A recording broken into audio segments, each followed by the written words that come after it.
Welcome to the Wilson Center from wherever you may be joining us today. I'm Shihoko Goto, Director for Geoeconomics and Indo-Pacific Enterprise and Deputy Director of the Asia Program. It is my great pleasure to host this discussion on energy technology and innovation and how Japan and the United States may be able to work together to ensure that decarbonization goals are met. The ongoing challenges in dealing with Russia has made clear that energy resources can be used and abused as a strategic asset and foreign policy tool. At the same time, growing evidence of climate change impacting the world from the Pacific Islands to South Asia and beyond have pushed global leaders to pledge climate action. As the world's largest and third largest economies that are also technology giants, Japan and the United States are expected to lead when it comes to seeking solutions to meet energy needs without impending growth. So, what are some of the ways forward to meet these dual and some would argue opposing needs? I am excited to be able to introduce a great lineup of speakers today who will be enlightening us with some of the advancements made in the energy sector today and prospects for cooperation between Tokyo and Washington within and beyond their own borders that can address both security needs, energy security needs, and zero emission goals. Joining us from Tokyo is Professor Takeo Kikawa, Vice President of the Graduate School of Management at the International University of Japan, who has also served as a member of the Advisory Committee for Natural Resources and Energy at the Japanese Ministry of Economy, Trade, and Industry, METI. Also joining us from Tokyo is Ms. Mari Yoshitaka, Principal Sustainability Strategist at Mitsubishi UFJ Research and Consulting. I'm also delighted to be able to welcome Dr. Sunita Satyapal, Director of the Hydrogen and Fuel Cell Technologies Office at the U.S. Department of Energy. And I'm also very happy to be able to introduce Professor Nate Holtman, who is the Director of the Center for Global Sustainability at the University of Maryland. So let me first turn to you, Professor Kikawa. How does Japan envisage a green growth strategy or a roadmap to decarbonization that would be cost-effective and widely adaptable?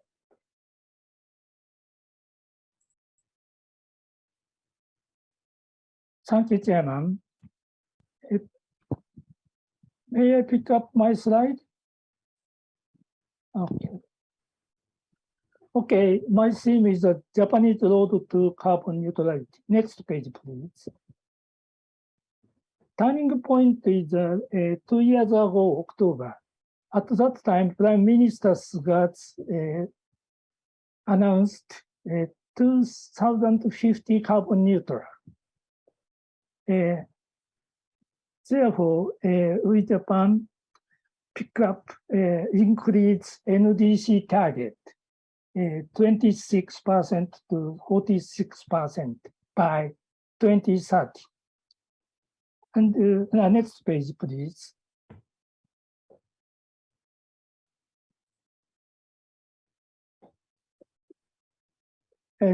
What is the road to carbon neutrality in Japan? Japanese government divided 3 categories: electric power, non-electric power, and carbon removal. Of course, electric power, zero emission power source is 100%. We have already renewable energy and nuclear power, plus new technology, carbon-free thermal power. LNG thermal generation changed to hydrogen generation, and coal generation power will change to ammonia thermal generation. Of course, plus CCUS use. And but the biggest volume of CO2 emission belong to non-electrical field, heat using, utilization, and so on. In this field, of course, we use biomass, but the volume of biomass is limited. Therefore, key technology is hydrogen. For example, hydrogen reduction steel making or synthetic liquid fuel, e-fuel, made by CO2 and hydrogen. Also, e-methane, methanation made by CO2 and hydrogen. But after we pursue electric power field and non-electric power field, still carbon emission remain. Therefore, other way, absorb carbon is also important. That is afforestation and tax. Next page, please. But the biggest challenge is cost. I skipped a detailed story. This is a government research center calculated 2050 generation cost. This is a marginal cost. Today, that is a 13 yen per kilowatt hour, but all 7 cases. Underlying is a changing composition of power sources, but all the cases, generation cost jump up. That is the biggest problem. Please, last slide. Next slide, please. Therefore, cost reduction is the biggest challenge. Of course, for cost reduction, innovation is most important device, but it is difficult for us to predict future innovation. Therefore, we must pursue another device. That is making full use of existing infrastructure. That is the key point. That is, I think, Japanese way. For example, we use ammonia because we can use coal power generation. We are using coal generation plant, and step by step, we change to coal to ammonia. That way is feasible, well, not only to Japan, to other developing countries. Therefore, maybe it could justify leadership by Japan to 2050. Thank you very much. That's my presentation. Thank you so much, Professor Kikawa, for that very comprehensive view of some of the challenges and opportunities that the Japanese government has in this space. Your point about cost, as well as making good use of existing infrastructure, is something that I think would resonate really well. Dr. Satyapal, I'd like to turn to you to give us a U.S. perspective on what the similarities and challenges are in this field.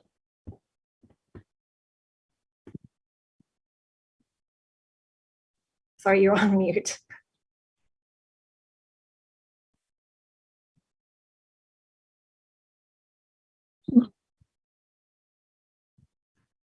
You may want to unmute yourself. Oh, I think they had to unmute me. Oh, okay. So I now am hopefully they have to happen at least once in an online presentation.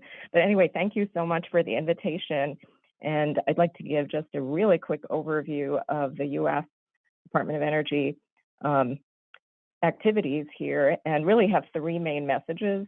And the first is our national goals in the U.S., including the sense of urgency, as you mentioned, the climate crisis, energy security. If you look at U.S. energy consumption, for the first time in history, renewables, is seen here, at 13% surpassed coal. You can see the diverse options, but we still rely very heavily on fossil fuels.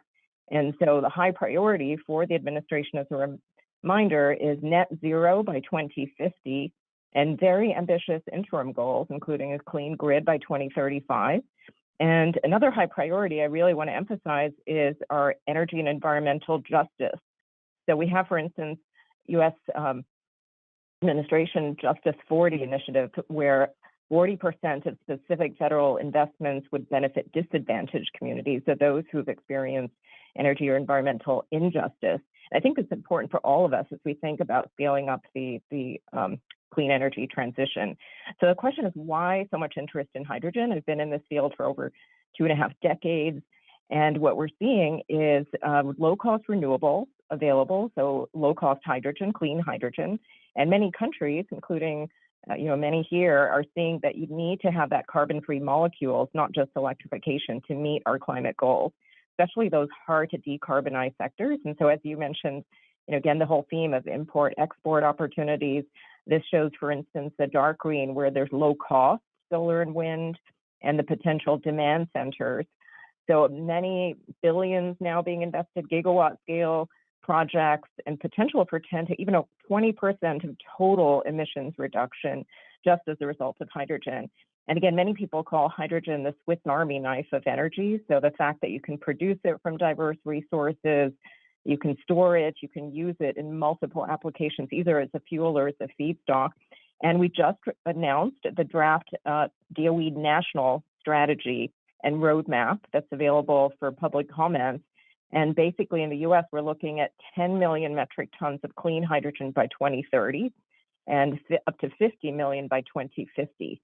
And again, looking at many different end use applications, including the potential for export opportunities. And so what I wanted to emphasize, as my previous speakers, also the previous speaker mentioned, is cost. So we have to get the cost down. And so we launched, similar to the moonshot over half a century ago with John F. Kennedy, we have in the US DOE, in response really to the President's Climate Summit last year, a series of energy Earth shots. So these are really bold, ambitious goals. So hydrogen shots was the first one to get to $1 for 1 kilogram of clean hydrogen in 1 decade. And that will help to unlock the market potential and really help to create that economy. So basically huge announcements in the US, $9.5 billion in the most recent legislation, including $8 billion for at least 4 regional hubs. We just announced the funding opportunity, and we have significant tax credits. So again, a really great opportunity for hydrogen. And then finally, the last message, again, thanks for organizing this important event, is our priority in collaboration. And we have so much collaboration with Japan, with many, many countries. Again, I won't go through all of them, but I'll end with just one. When we asked 20 countries were part of an international partnership, Vice Chair with Japan, what's your highest priority? And they said, facilitating international trade and developing a common methodology of how do you actually calculate the carbon footprint for hydrogen. So IPHE.net, we have an early career network if there are any students or early career professionals out there, but this is a really exciting time, lots of information. So thanks so much for the invitation. I'll turn it over back to you. Great, thank you so much, Sunita. So you've given us a lot to work with, and I know that I'd love to follow up on some of the specific examples of US-Japan cooperation in the hydrogen sphere. I'd also like to ask about whether the dynamics have changed, the US government's priorities have changed as we look at the United States as a net energy exporter and what kind of implications that has too. But before I do that, I want to also remind our viewers that we are taking questions today. You can either email us at asia@wilsoncenter.org, or you can tweet us, Asia program at Asia program. Again, the email is asia@wilsoncenter.org, and Twitter is Asia program. So with that, I'd like to turn to Mari Yoshitaka, who's been very patient. But we've already had a lot of talk about cost. And of course, cost, we cannot really keep costs down without the private sector. So I'm hoping you can talk a little bit about private sector involvement and financing. Yeah, thank you, Shindo-san. First of all, thank you for giving me the opportunity of speaking at this excellent event and then discussing with the distinguished panelists today. I've been involved in climate finance for a long time, and then to devote the development of the green finance and the green business market in Japan. So as Shindo-san mentioned, that I like to talk about the Japanese private sector's financing for the development of private sector innovation for decarbonization. Actually, the Japanese government now developed the green growth strategy strengthens public-private partnerships. As mentioned, after Japan commits to achieve net zero emission by 2050, a green growth strategy was laid out by the Ministry of Economy, Trade, and Industry. The strategy sets an action plan for 14 priority technology areas, such as hydrogen, as Dr. Satipal mentioned. Actually, it's so amazing that we have such a great collaboration between the US and Japan. So as Professor Kikam explained, that the decarbonization of the electric power sector is a major premise for achieving carbon neutrality. So we installed up to 45 gigawatts of the offshore wind power by 2040, which is based on the use of storage batteries to adjust fluctuating output while improving the grid. So Japan's climate commitment has prompted effort in various areas, including the establishment of the Market Development Task Force for Technology Innovation and Green Finance. So green investment is one of the top policy priorities and bring Japan in line with other regions setting ambitious carbon neutral targets. Actually, the cost of the carbon reduction in Japan is so high. So by linking the challenge of becoming carbon neutral in 2050 to a virtuous cycle between the economy and the environment, it is expected an annual economic effect of 90 trillion yen in 2030 and 190 trillion yen in 2050 in Japan. So the government encouraged Japanese listed companies to disclose necessary information following the TCFD framework under our corporate governance code. The number of companies that adopt TCFD in Japan is the highest in the world.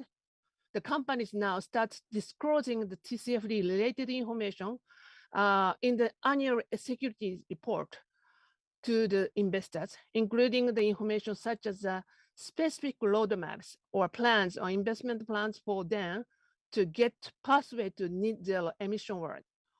So actually Japan Financial Service Agency, FSA, established the expert panel on sustainable finance, which I joined, issued a progress report corresponding to the objectives of driving sustainable finance by financial institutions in Japan.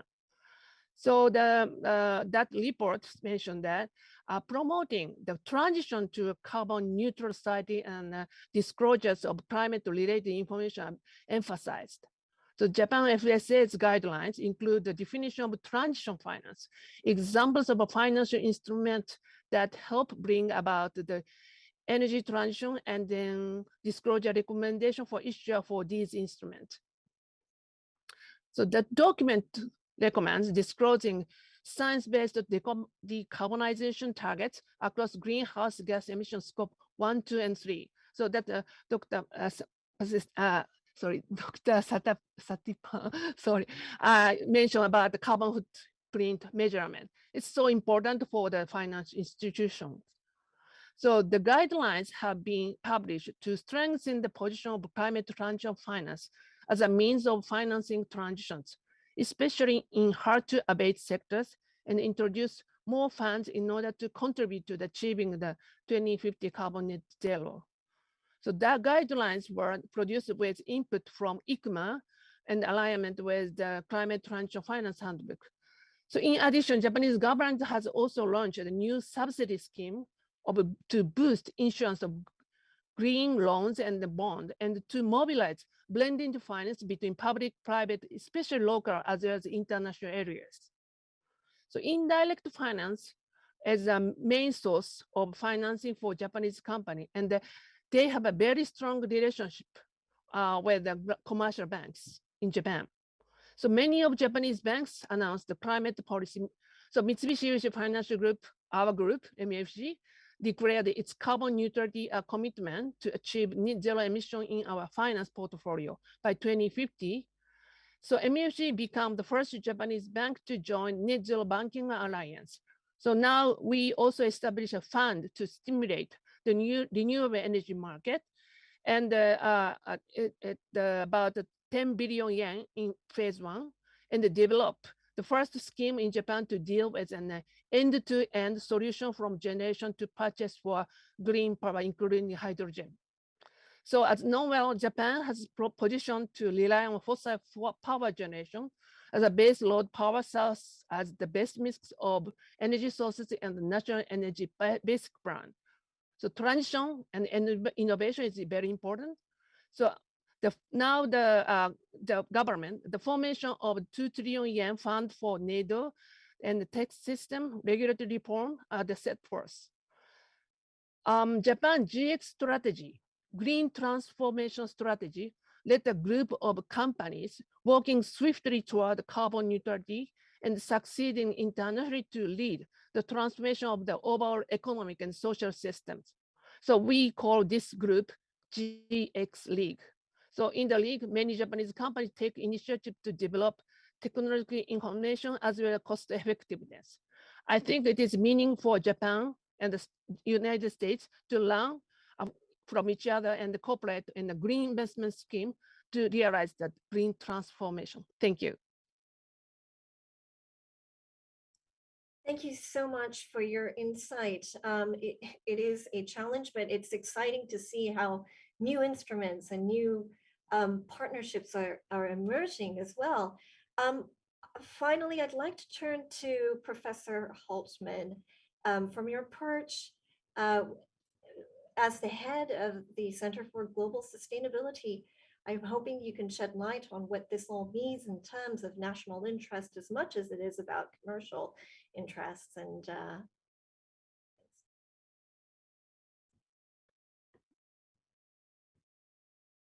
so thank you. I'd like to thank Shihoko Goto and the Wilson Center for organizing this really important event. Also, my fellow panelists, particularly those joining late night in Tokyo, thank you, and also those who are online. So my name is Nate Holtman. I'm at the University of Maryland. I've been working over the past decade in and out of government in the US, first with the Obama White House, working on our US national target setting and Paris Agreement. And then more recently, working as a senior advisor for Secretary John Kerry in the US State Department in his role as the Special Presidential Envoy for Climate. In both of those roles, I've worked on, and including our work today at the University of Maryland, working on understanding pathways to higher ambition and national strategies to deliver on that, both in terms of setting ambitious goals, but also on implementing them. And of course, the technology is central to achieving all of that. And moreover, cooperation internationally on the technologies is, I think, equally important in terms of how we globally will reach our 1.5 goals, and also how in the national context we can all aim to achieve more in our national, to reach our national goals. So just a reminder, I guess Sunita put this up on her slide, but the US has two goals in particular to flag here that are actually three, I suppose. One is our 2030 50 to 52% reduction goal. One is our 2035 clean electricity goal, which is a little less it's not embedded as much in the Paris process, but is nevertheless a goal of the administration. And then finally, our net zero 2050 goal. I led the writing of the US long-term strategy report delivered at Glasgow last year at the COP, and I'm just flagging a couple of, I think, important graphics from that here. This is one that just puts those goals in context. The historical line in solid black shows you kind of where we've been over the past, roughly 20 to 25 years or so. And you can see that there was a peak and a decline, but you can also see that our 2025 and then our 2030 goals require an acceleration of that decarbonization rate. Moreover, beyond 2030, as we all know, we're not done at the finish line in 2030. We have to continue the marathon all the way to net zero in 2050, and that requires continued and sustained effort, usually deploying new kinds of technologies in a broader sense, as we heard about in the previous discussions as well. I'm not going to go through each of these details or each of these items in detail, but I did want to flag that the U.S. does have now, as a result of legislation passed through Congress last year and this year, a number of programs that will deliver on accelerating technology deployment. Obviously, through accelerating deployment, we accelerate the innovation, we accelerate the cost reductions. And also, as we heard earlier as well, we also have invested funds in research and development for those same technologies and for technologies that we anticipate needing, not only now, but in the 2030s and the 2040s as we continue this marathon to net zero 2050.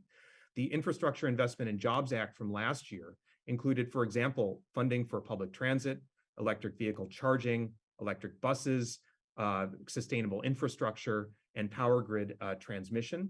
And then this year, I think as probably most of you, or if not all of you have heard, we had the Inflation Reduction Act, which has a number of programs totaling $370 billion or so in total, working to support domestic manufacturing in vehicles and other manufacturing sectors, decarbonizing the economy in electricity, transportation, manufacturing, buildings, and agriculture. We heard earlier about investing in communities and environmental justice. And of course, there's other provisions in there as well. In terms of what this looks like, this is an analysis that our group helped do in advance of the NDC last year, actually after the NDC, sorry, last year, showing that the pretty significant decreases between now and 2030 by sector. I won't go through each of them in detail, but just will note that for between now and 2030, electricity and transportation are particularly important. Methane actually is probably more important than we realized even last year in terms of delivering on our goal. And of course, deployment has to happen in all the other sectors as well. I also will not go through in detail the text here, but I do want to note that in the US's long-term strategy to get to net zero by 2050, there are a number of scenarios that we ran. And frankly, all of these scenarios share in common features with essentially all net zero strategies for all countries. They're always different in their manifestation, but they all require us to decarbonize electricity, to electrify end uses whenever we can and switch to clean fuels, to be more efficient and cut energy waste, to reduce methane and cut non-CO2 emissions, and of course, to scale up CO2 removal, whether it's from biological sinks or from technologies in various ways. In terms of what that looks like for the US, this is a figure that we produced that's basically showing all the different sorts of technology that we could imagine deploying and how much they end up delivering between now and 2030. You can see the energy sector pieces here, transportation, buildings, and industry, fossil fuel with CCS, as well as zero carbon generation, for example, renewable electricity. Here's our dimension of hydrogen. Again, this could be higher or lower depending on the scenario. Low carbon fuels and other electrification and fuel switching. We also have non-CO2 reductions, which are going to be critically important, although again, not necessarily in the electricity sector or energy sector as well. Finally, we have some CO2 removal technologies, which I think we're all sort of starting to realize are going to be critically important, not necessarily this decade, but for sure as we reach out toward 2050. So in sum, basically what the strategy will be in the United States, and I think this kind of leads into our discussion, Shihoko, in terms of the panel. What we'll likely be seeing in the near term is, of course, deploying on those areas where the costs are already low or even lower than conventional technologies. And I would highlight electricity as one example of that, but also transportation, as we've now seen EV costs decreasing very, very rapidly. So we're likely to see transport and electricity being the big bulk in the US. We're going to be accelerating up with methane reductions. That includes reductions from oil and gas and abandoned coal mines, but it also includes methane reductions from waste and ag. And then finally, and I think this is where maybe there's even more opportunity for collaboration between the US and Japan, it's these heavy and hard to decarbonize sectors like industry, land use, direct air capture, hydrogen, and CCS, which are kind of all in some ways promising, but somewhat uncertain in terms of their cost trajectory. So continued work on those together, I think, will be a critical piece. With that, thank you very much. Thank you so much, Nate. That was really fantastic. Just to follow up on some of the points you made, you talk about EV transport being one of the areas that is exciting. I want to turn to Sunita to follow up on some of the points she made about the prospect for US-Japan cooperation. Which industries do you think really are ripe for that kind of cooperation, and where are we at the moment?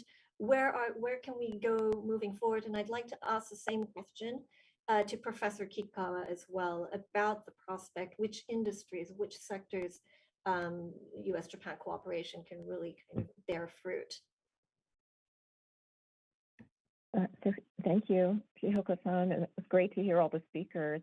I would say we've had so much collaboration over the last 2 decades. In terms of hydrogen, again, that's my area of responsibility, coordinating. And Nate, it was great to see it. I know my office supported the long-term climate strategy on the hydrogen piece. And so I think there, when it comes to, there are 3 different ways to transport hydrogen. So either, hydrogen itself, liquid hydrogen, for instance, that's the ship going from Australia to Japan. And then there's also other carriers like ammonia, they're liquid organic carriers. So we have several workshops planned. So basically on infrastructure. So we have many companies, for instance, Iwatani and others. We have Shell, we have major companies that are looking at hydrogen infrastructure. So fueling stations, we've had a long-term collaboration there. Also on the fuel cell side. So there too, when it comes to components like membrane, catalysts, and so forth, anything we can do to get the cost down to increase the supply chain. And we just had the Hydrogen Energy Ministerial that we've been collaborating with Japan on for the last 4 years. And so very concrete actions. And again, through IPAG, the Clean Energy Ministerial, Mission Innovation.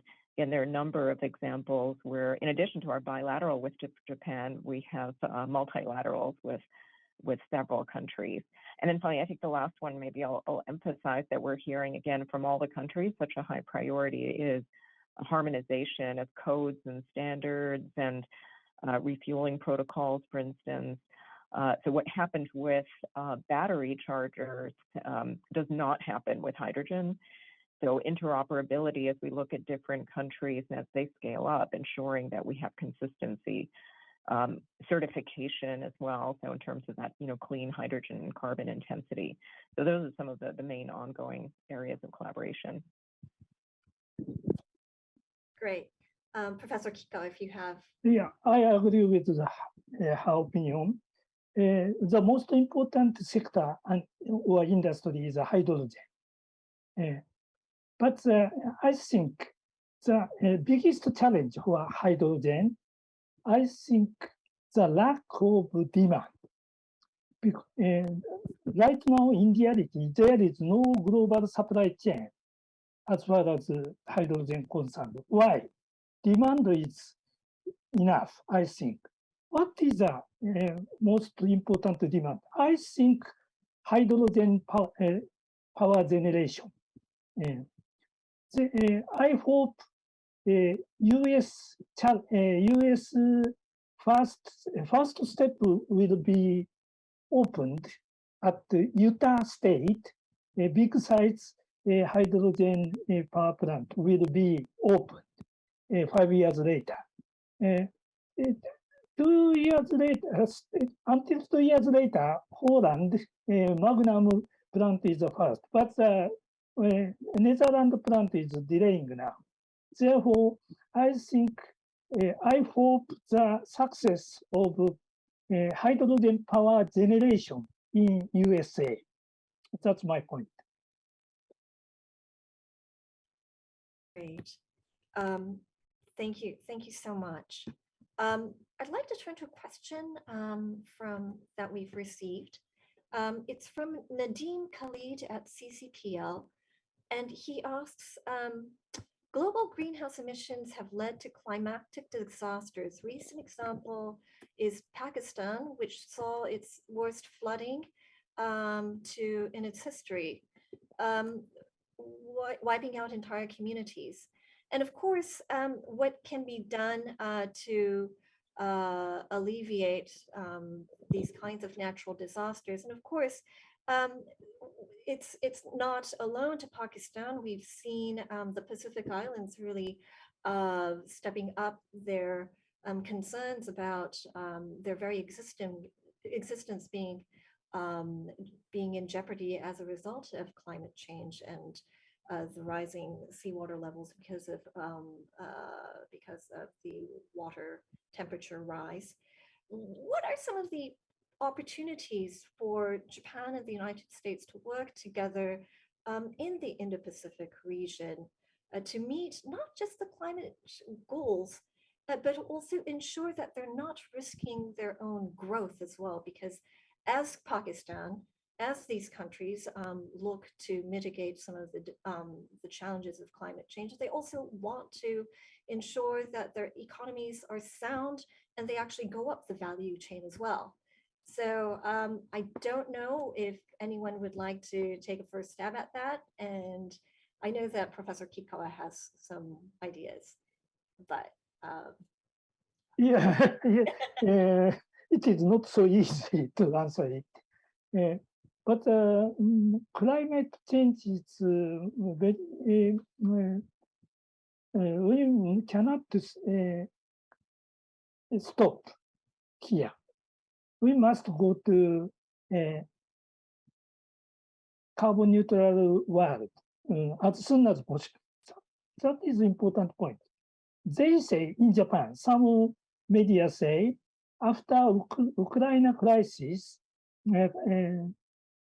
fossil fuel has a more importance. Therefore, the setback of carbon neutrality is occurring, but it is totally a mistake. Understand? I think we must make haste to make carbon neutrality work. Sorry, very general answer. Yeah.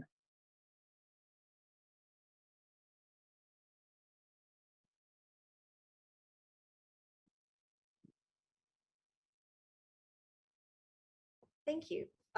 It is a big challenge, but at the same time, the need to have this balance of carbon neutrality and growth is going to be something that does require a lot of not just technology and innovation, but also affordability as well. If I can turn to Yoshitaka-san about this, are there projects that actually encourage investments in emerging markets in the global south that would make sustainable projects more affordable in the Indo-Pacific? Okay, thank you for your question.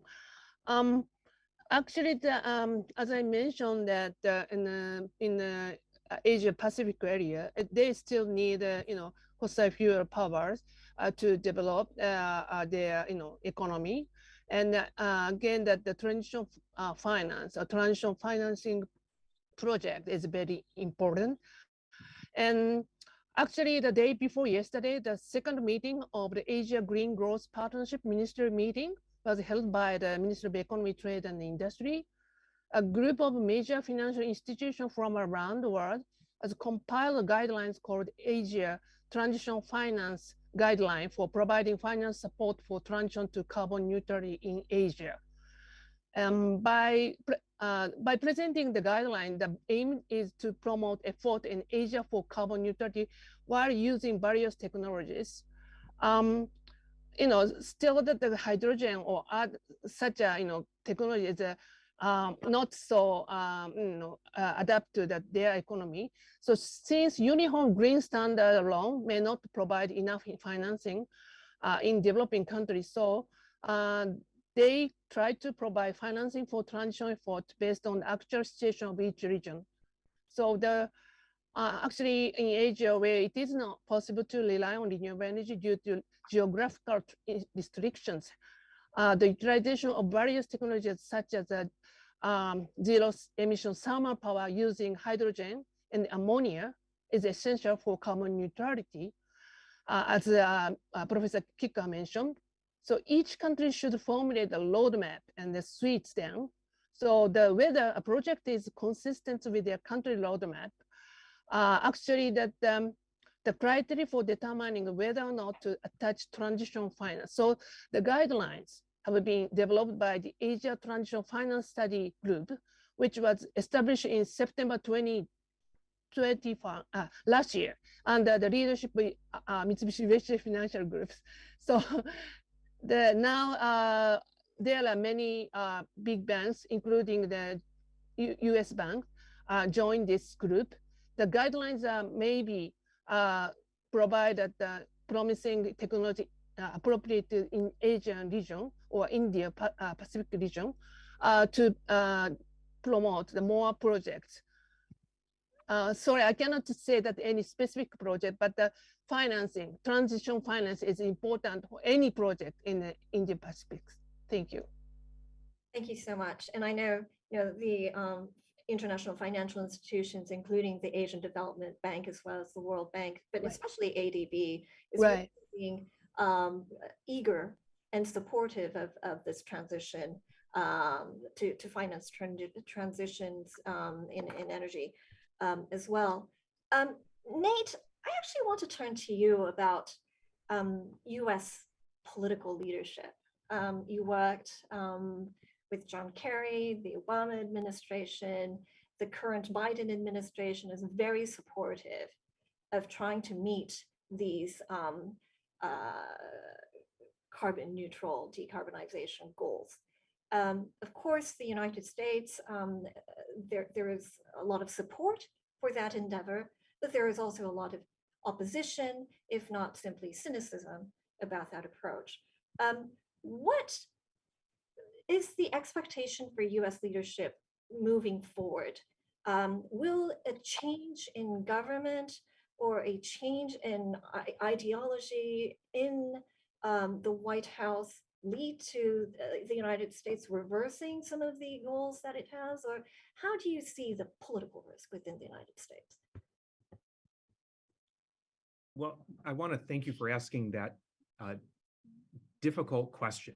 And that's an important question for us all to be thinking about, meaning not only in the US, but also globally. And I know that that's a constant point of discussion in the international world of, the US is now a couple of times sort of set big goals, and we have this question because everybody knows our politics are complicated and somewhat oppositional, if I could say it that way.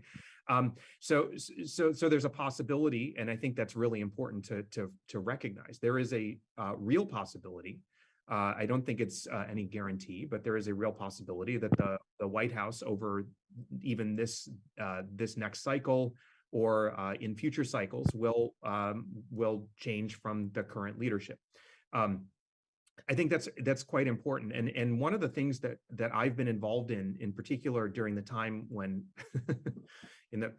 during the previous administration, is actually thinking about how in our U.S. political system climate action can be delivered and made more sort of consistently robust.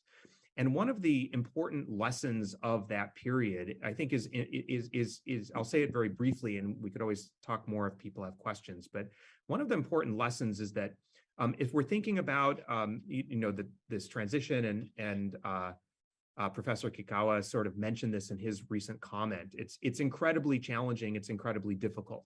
In order for us to deliver on these very challenging goals, it requires not only action from the federal leadership, including the president, including Congress in the US, but it also requires leadership from the states, from cities, from the private sector and businesses, and many others. And what we actually have been witnessing in the US is that climate action has been growing quite significantly. If you look at not just the presidency, not just Congress, but also across the country.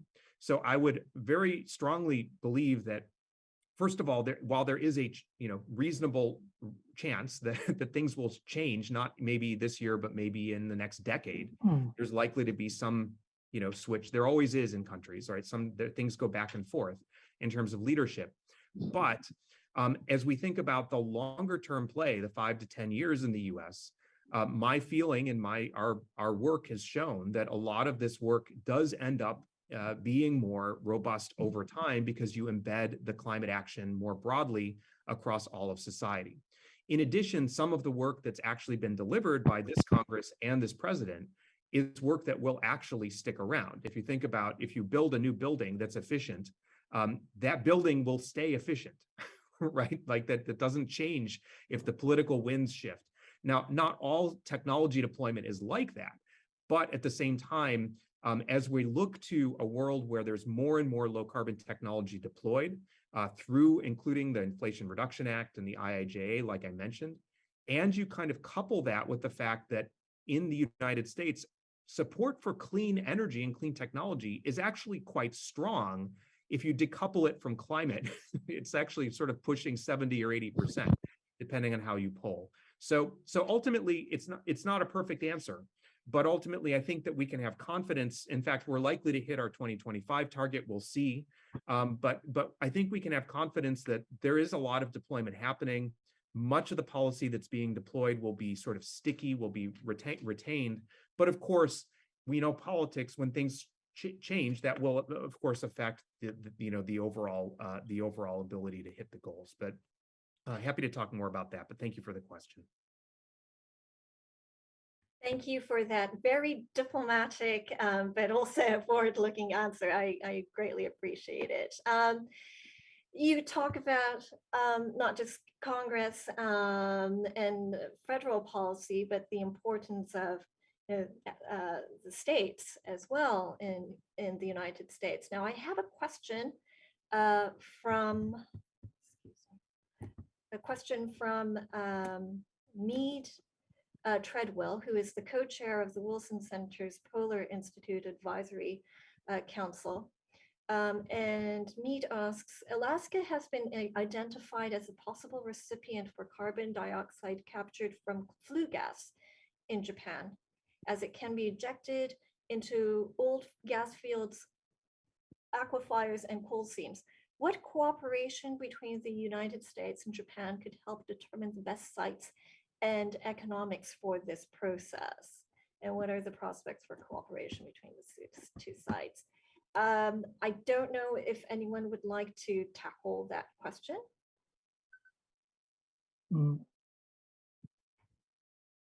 Kikawa-san, I think you're saying yes. As far as gas concerned, still there is a strong relationship between US and Japan.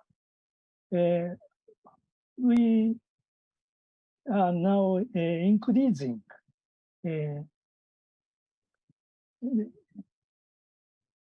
shale gas importation from USA to Japan, and especially in liquefied petroleum gas, LP gas. That is very dramatic. About 10 years ago, we imported LP gas from Middle East, about over 90%. Right now, we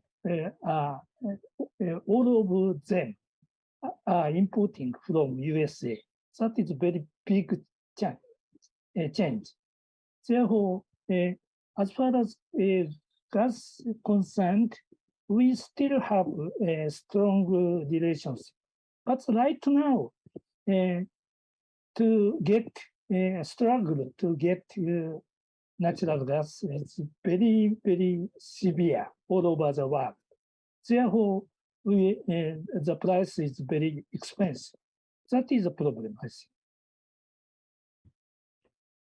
Thank you. Maybe I can also add. Yes, please. Chihoko-san, is in terms of there isn't really that much focus on use of CO2, for instance, for enhanced oil recovery and so forth. I would say there's probably a lot more collaboration in other uses of the CO2, if that was the question. So for instance, producing synthetic fuels So for example, CO2 plus hydrogen. There's some interest in, co-gasification. So again, I think as Takeo-san mentioned, there's collaboration in terms of shipping and exports, LNG, LH2, liquid hydrogen. We have a bilateral with Japan that also includes CCS. And so in addition to hydrogen, there may be some opportunities there as well. And then if the person who asked the question, again, the Hydrogen Energy Ministerial, it was just held. And there are other ministerials also in Japan that include the CCS and use of CO2 for multiple applications. So that might also be an opportunity to explore. Great. Thank you so much, Sunita, for that input, and Professor Kiko for your insight. I actually want to follow up on the hydrogen issue about if the United States has a huge natural gas reserve, can be converted to hydrogen. But it leads to carbon emissions. There's a lot of advancements made on carbon capturing technology development, investments being made. The United States has traditionally been a global leader in investing in energy innovation. Is it motivated still to advance, be a leader in carbon capturing technology? I can go ahead and start, and I think definitely the case is yes, and so there's significant investment. Again, it's really about the entire portfolio. So as I showed in my slide, we still rely very heavily on fossil fuels, and as we look at the transition, the use of the fossil fuels, and in the hydrogen case, we're really talking about carbon intensity. We're trying to go away from the different colors of hydrogen, such as blue or green. And if you look again at the legislation, and we've been working for years on, what is the actual carbon footprint, and that's what, if you look at the different thresholds in the most recent Inflation Reduction Act, again, those tax credits are based on the total carbon intensity. And so there, with our hubs also, which was just announced, at $8 billion, at least one of the hydrogen hubs, again, large-scale production, would need to use fossil fuels, one nuclear and one renewable.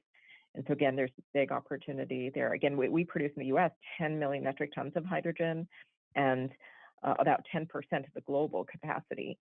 So again, the use, most of that is from natural gas. And so the CCS component is going to be really critical. If I can follow up on that. So Mm. I'm hoping Sunita can come back. I actually want to follow up on that, Sunita. So the United States, Japan are not alone in seeing a future in hydrogen energy. China too is really stepping up its game when it talks about hydrogen. What are this is such a broad question, but is China a serious competitor? Is this a good competition to be in when it comes to a race for cleaner energy and greater innovation? Or are they going in a different path that actually is going to hurt US and Japanese leadership in this sector? Yeah, no, thanks for that question. Obviously China's ramping up significantly. I think there's certain areas of collaboration where, for instance, how do we raise the tide so all of the ships go up? So for instance, hydrogen safety, again, those common codes and standards, components. I think, one concern obviously is, as we see what happened with solar and batteries, ensuring that we do have domestic manufacturing.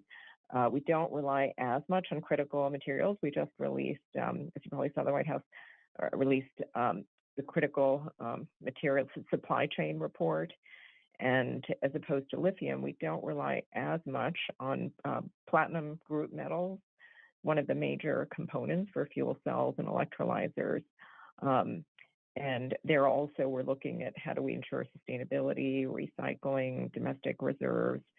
So I think it's a very good question. So far, I think there's been collaboration again on those areas of common mutual benefit. But with our collaboration with Japan, with the European Commission, and over 20 other countries, I think we do need to think strategically about how do we address some of the challenges before they become, more serious issues. I think one of the issues too is when we talk about standardization, harmonization, interoperability. Is China going to be in that mix when it comes to the future of hydrogen?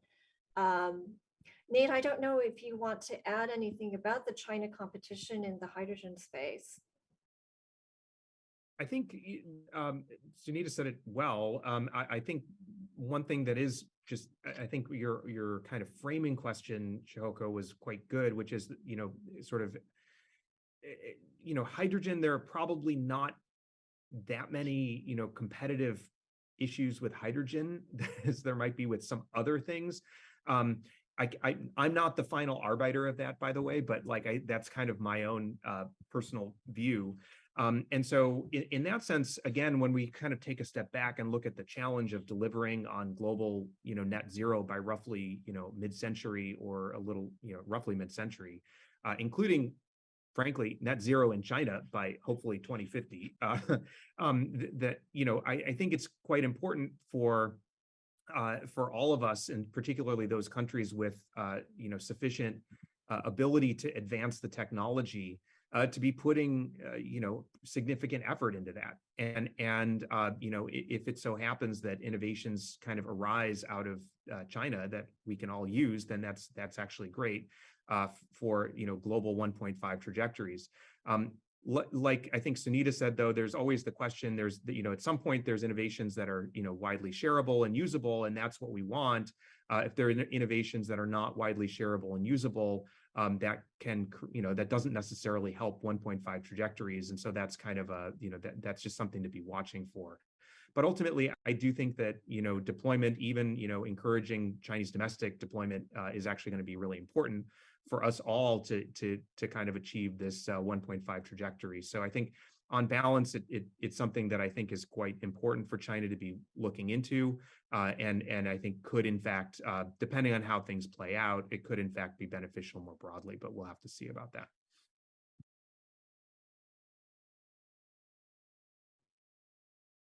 Thank you. Kiko-san, I don't know if you want to add anything to that. Yeah.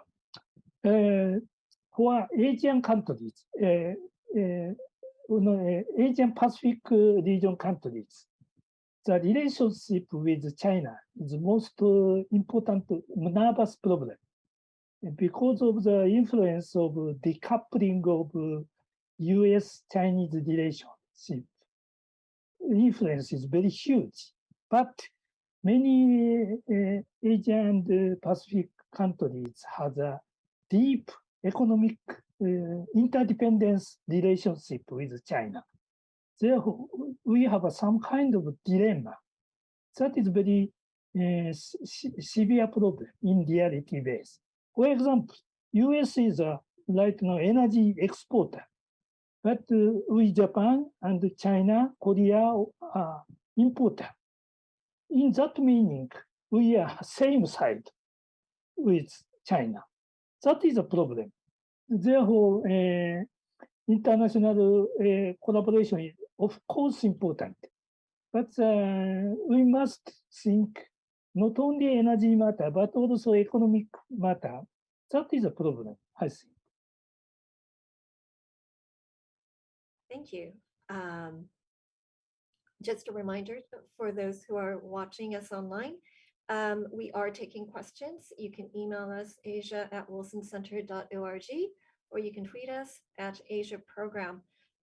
I have a question from Jane Leggett from Congressional Research Service, who asks, what actions is Japan taking to ensure demand for decarbonizing technologies to complement the supply side policies?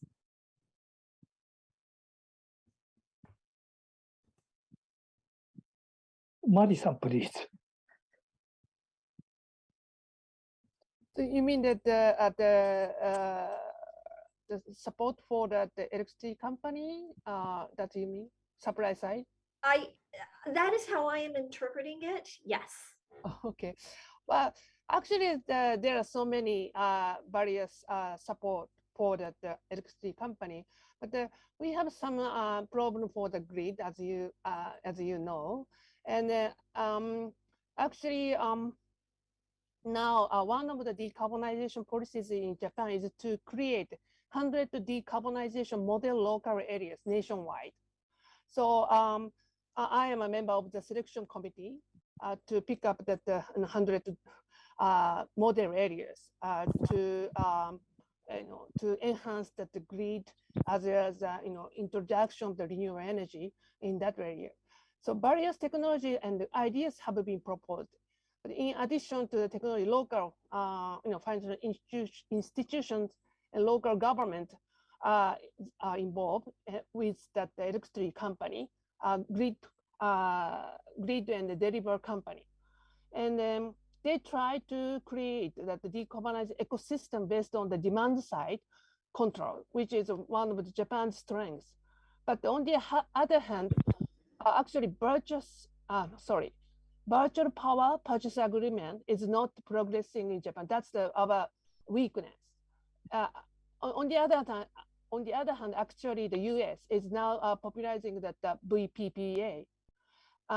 So a new accounting policy in the United States is emerging regarding the VPPA as a financial product.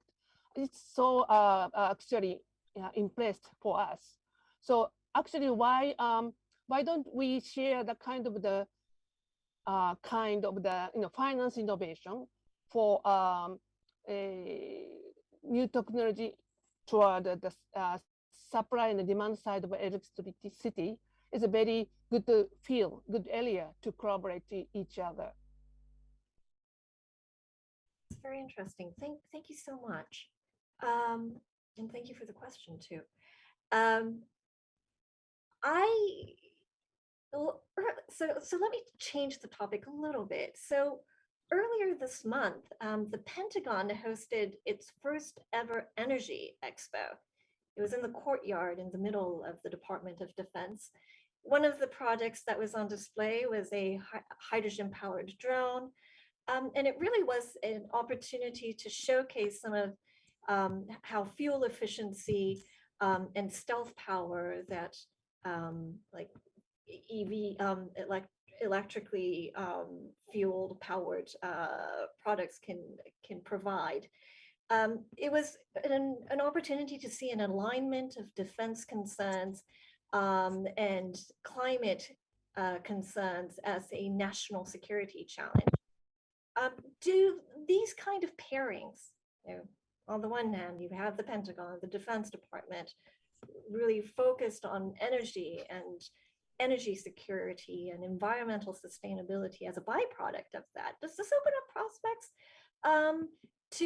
to have more unlikely partnerships within countries?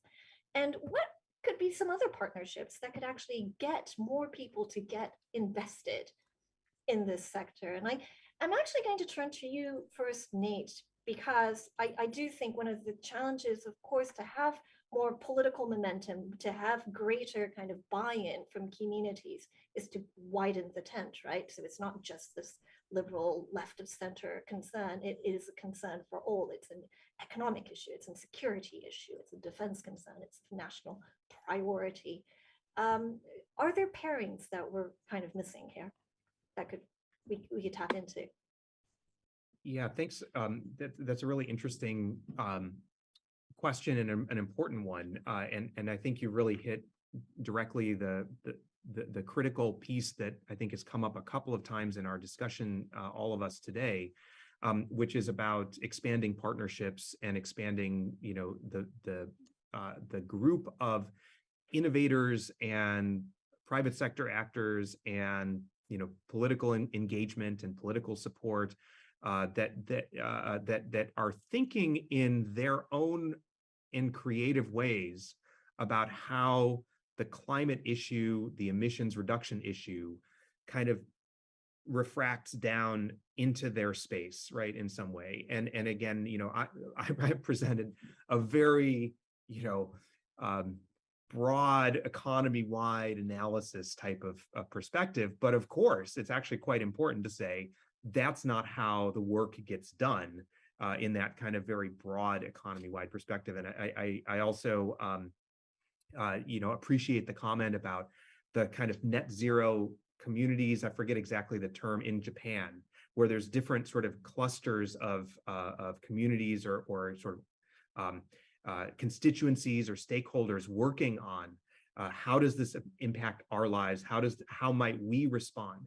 And so that's the broad sort of theoretical question. And your point about the defense partnership, I think, is a really fascinating and important one. And I was, of course, happy to hear about that as well. And this is so you asked me a specific question: what partnerships might we be missing? There are probably hundreds of them that frankly I'm probably less able to even imagine. But I do think that one of the dimensions is that particular question. What if we ask the question of what are the kind of surprising things that we wouldn't expect to happen? And what we've seen over the years is that, for example, we do know, and I think this came up in Sunita's comment as well earlier on, we know that we have not in the United States engaged, and your question as well, Shihoko, like we've not engaged a broad community around climate emissions reductions, et cetera. And that's kind of a critical piece of how this administration and actually many states and cities are trying to now sort of think about what does it mean, given that we're actually now starting to realize as a society, we're going to do this. We're going to do a rapid energy transition in the next 10 to 15 years. Now that we're like realizing, oh man, we're going to do this, how does that kind of work in our communities? And I think that, like, for example, the kind of justice and equity dimensions are important. We've had a longstanding community resilience discussion, which is now, I think, expanding in a healthy way. Back to the industrial questions, I actually believe that there are many people in, whether it's defense or kind of the hard to decarbonize industries that we've been talking about, that are actually really interested in thinking about innovating and doing the right thing about how they can move their industries into kind of new zones. We had a great experience at here, and I'll say very briefly, we're working with our state of Maryland, who just passed a very ambitious 60% by 2031 reduction goal, 2045 net zero. We've been working with our state's cement manufacturers, which are not always known for being the most innovative, and they turned out to be incredibly forward-leaning in ways that we didn't expect, and maybe others might not expect. So I do think that kind of working on, and I think others have mentioned today as well, the kind of partnerships with industry. I think that's actually something that Japan is actually really sometimes very strong on, is like that partnership between government and industry. And so that's the kind of thing that I think could be quite helpful and important as we're thinking about kind of doing innovation, not just innovation on technology, but innovation on how we partner together.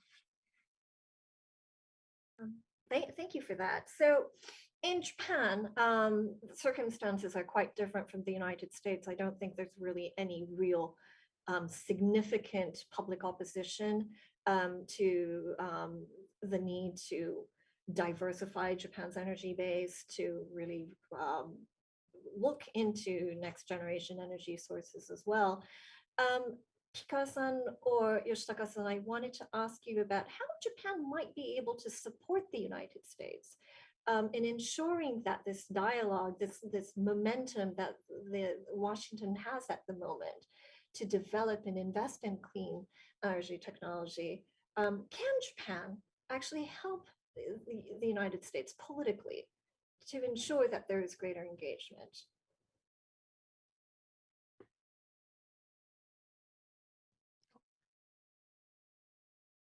Kikawa-san, I think you're muted.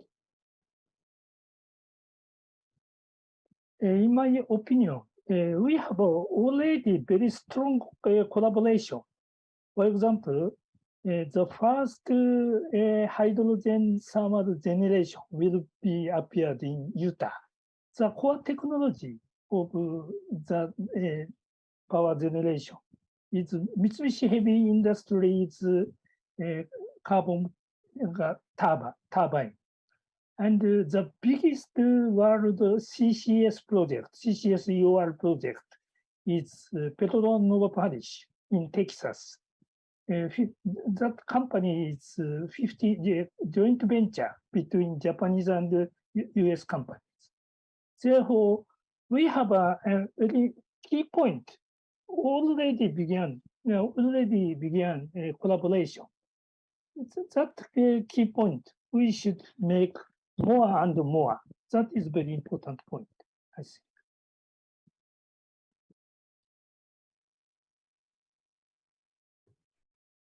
Thank you.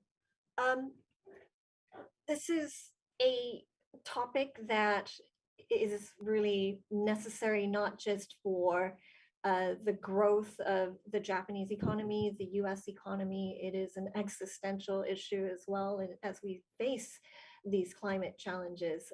We also know that the United States and Japan really need to be part of the solution, not just for their two countries, but for the world as well. And I know I'm very excited by the conversations that we've had today to talk